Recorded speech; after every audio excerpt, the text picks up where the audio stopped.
In this video, we're going to cover the differences between a stock P320 FCU that will work with our P9 dry fire mag and an Apex trigger assembly setup that will or won't work.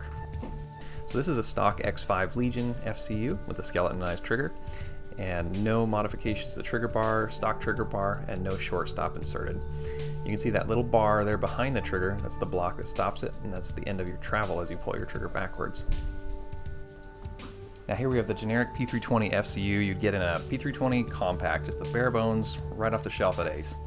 And you see the shortstop there in the back, normal trigger bar in the front, no extra bells and whistles. Here's a P320 FCU that's been modified to include the Apex Advanced Flat Trigger and the Apex Trigger Bar. This does not have the shortstop installed in the back and is compatible with our dry fire mag for the P320. It will land with the trigger fairly far to the back. However, this is easily fixed by tuning your dry fire mag clockwise using an Allen wrench on the set screw. Alright, I've reassembled the FCU now to include the shortstop. The shortstop, as you can see in the back here, has a cylindrical sleeve and spring that goes over the stock pin. That is what I'm referring to as the shortstop. And what this does, as you can see, it hits the trigger earlier and inhibits the movement so the trigger cannot travel as far back to the rear.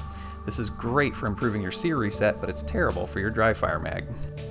And the problem with this, as far as our dry fire mag goes, is it limits the range of the moving parts inside the FCU, and the interaction with the dry fire mag is dramatically reduced.